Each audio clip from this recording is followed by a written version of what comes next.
नमस्कार, आप देख रहे हैं न्यूज 24। मैं हूं आप सभी के साथ विपनेश माथुर और महाराष्ट्र के सियासी संकट पर न्यूज 24 की नॉन स्टॉप कवरेज लगातार जारी है। 11 बजे के बुलेटिन की हम शुरुआत करेंगे बड़ी खबर के साथ, लेकिन जरा इस तस्वीर को आप देख लीजिए कि विधानसभा की स्थिति अब कैसी नजर आ रही है। जो सियासत भारी है, महासंकट लगातार जारी है। कुल सीट है 287 और बहुमत के लिए जो मैजिक फिगर है 144 आंकड़ा इसके लिए चाहिए। अब बीजेपी की स्थिति जरा समझने की कोशिश कीजिए इधर कि एनडीए कैसे सरकार वहां पर महाराष्ट्र में आसानी से बना सकती है अगर ऐसा होता है। बागी विधायक 40 हैं, एमएलए जो शिंदे गुट के साथ वहां पर गुवाहाटी के होटल में रुके हुए हैं। खबर यह है कि किसी वक्त वो बीजेपी को समर्थन अपना दे सकते हैं। बीजेपी के पास 106 विधायक हैं, 13 अन्य हैं और एक एमएनएस का है। अगर ये सभी मिल जाते हैं तो एनडीए की सरकार यहां पर बनती हुई नजर आ रही है। अब बड़ी खबर का जल्दी से रुख कर लेते हैं। सीएम उद्धव ने बुलाई है कैबिनेट की बैठक और कैबिनेट में बागियों से लिए गए मंत्रालयों पर मंथन होगा। दोपहर 2:30 बजे उद्धव ने यह कैबिनेट की बैठक बुलाई है। इससे पहले भी कैबिनेट की बैठक हो चुकी है। आज फिर से कैबिनेट की बैठक होने जा रही है। वक्त 2:30 बजे का है। उद्धव ठाकरे ने यह कैबिनेट की बैठक बुलाई और इसमें कैबिनेट में बागियों से लिए गए मंत्रालयों पर मंथन होगा और क्या कुछ इसमें हो सकता है वो सारी डिटेल आपके सामने होगी। लेकिन जहां पर सरकार जाती हुई दिखाई दे रही है तो दूसरी तरफ एक बार फिर से उद्धव ठाकरे ने कैबिनेट की बैठक बुलाई है। तो विनोद, इस बैठक में क्या क्या होने वाला है?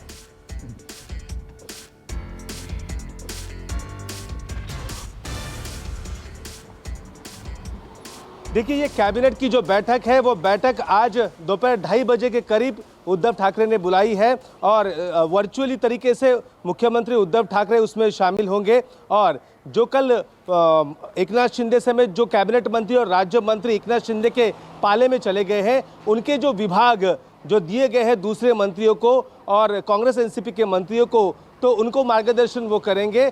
अब क्या शायद आज उद्धव ठाकरे इस्तीफा देंगे, क्योंकि सबसे बड़ा सवाल है कि अब बहुमत बचा नहीं है। 11 तारीख तक विधायकों के अपात्र करने पर रोक लगा दी है।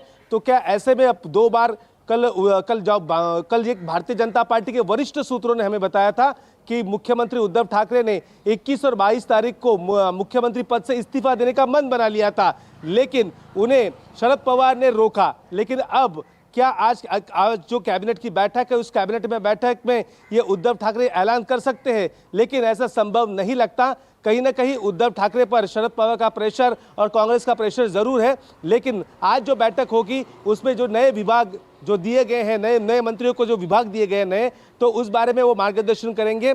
बैठक है 2:30 पर यह बैठक है। लेकिन सबसे बड़ा सवाल यहाँ पर यह है कि क्या ये आखिरी कैबिनेट की बैठक होगी और मुख्यमंत्री उद्धव ठाकरे क्या आज अपना इस्तीफा दे सकते हैं? ये बड़ा सवाल उठा दिया है। तो दीपक, क्या ये आखिरी कैबिनेट की बैठक होगी? क्या उद्धव ठाकरे आज इस्तीफा दे सकते हैं? क्योंकि नंबर तो है नहीं, तो मंत्रणा करने का, मंथन करने का फिर क्या मतलब?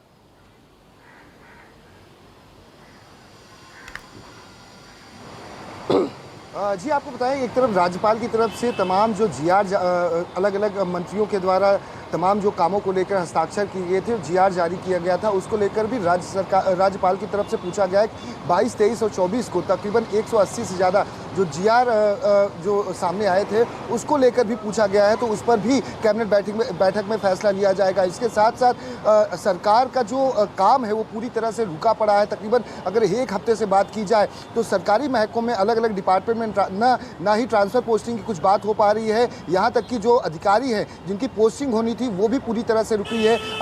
उद्धव ठाकरे ने 28 जून तक उस पर रोक लगा दी थी, उसके बाद उसे बढ़ाकर 30 जून तक कर दिया गया था। तो ऐसे में ये सबसे बड़ा सवाल है कि सरकारी महकमा चले कैसे, क्योंकि बहुत सारे जो काम हैं वो पेंडिंग पड़े हुए हैं। महाविकास अघाड़ी पर तलवार लटकी हुई कि कब सरकार गिर जाए। राज्यपाल ने जवाब सरकार से मांग लिया है। ऐसे में इन मुद्दों पर भी चर्चा की जाएगी, क्योंकि सवाल कई खड़े किए जा रहे हैं आम लोगों के द्वारा कि इस तरह से अगर उथल पुथल चल रही है तो उससे कहीं ना कहीं महाराष्ट्र और मुंबई को काफ़ी नुकसान हो रहा है। सरकार को अपना फैसला पक्ष अपना क्लियर करना होगा। अगर सरकार चलाने में सक्षम है तो ठीक है, क्योंकि आम लोग लगातार ये सवाल पूछ रहे हैं और जो विपक्ष है वो भी लगातार सरकार पर हमलावर है, क्योंकि काम पूरी तरह से रुके पड़े हैं। तो आज किस तरह से अगर 9 जो मंत्री थे जो बागी हैं उन्हें कल हटाया गया था, एक एक जो दूसरे जो महाविकास आघाड़ी में जो नेता हैं उनको 2 से 3 पोर्टफोलियो दिए गए, जैसे कि आदित्य ठाकरे को 3 पोर्टफोलियो दे दिया गया, एकनाथ शिंदे के पोर्टफोलियो हटाए गए, अन्य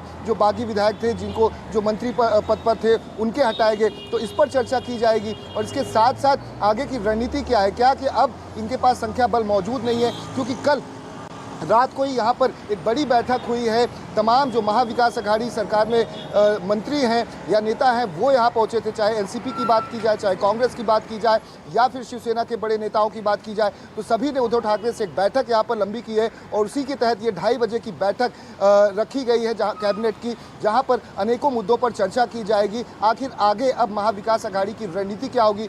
शरद पवार दिल्ली से मुंबई पहुँच चुके हैं, वो भी एक बड़ी बैठक करने वाले हैं, वो भी अपनी मंत्रणा करेंगे और आखिरी दांव खेलने की कोशिश करेंगे। वरना जिस तरह से अब खबरें सामने निकलकर लगातार आ रही हैं कि 48 से 60 घंटे के अंदर यहाँ पर प्रस्ताव पेश किया जाएगा कि सरकार अल्पमत में है और जो अन्य चाहे एकनाथ शिंदे गुट हो चाहे निर्दलीय हो वो राज्यपाल के पास ये तमाम सूचनाएं पहुंचाकर अपना संख्या बल दर्शा सकते हैं। दीपक बने रहें। देखिए आज की इस कैबिनेट की बैठक से बड़ी 2 खबरें ये कि क्या ये आखिरी कैबिनेट की बैठक होगी और दूसरा ये कि क्या सभी से बात करके उद्धव ठाकरे इस्तीफा दे सकते हैं, क्योंकि नंबर नहीं है, आंकड़ा नहीं है।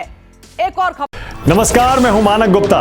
अगर आपको हमारा ये वीडियो पसंद आया हो तो इसे लाइक और शेयर जरूर करें और हां, हमें सब्सक्राइब और फॉलो करना ना भूलें ताकि आप देश और दुनिया की कोई खबर मिस ना करें। तो जुड़े रहिए हमारे साथ और देखते रहिए न्यूज़ 24।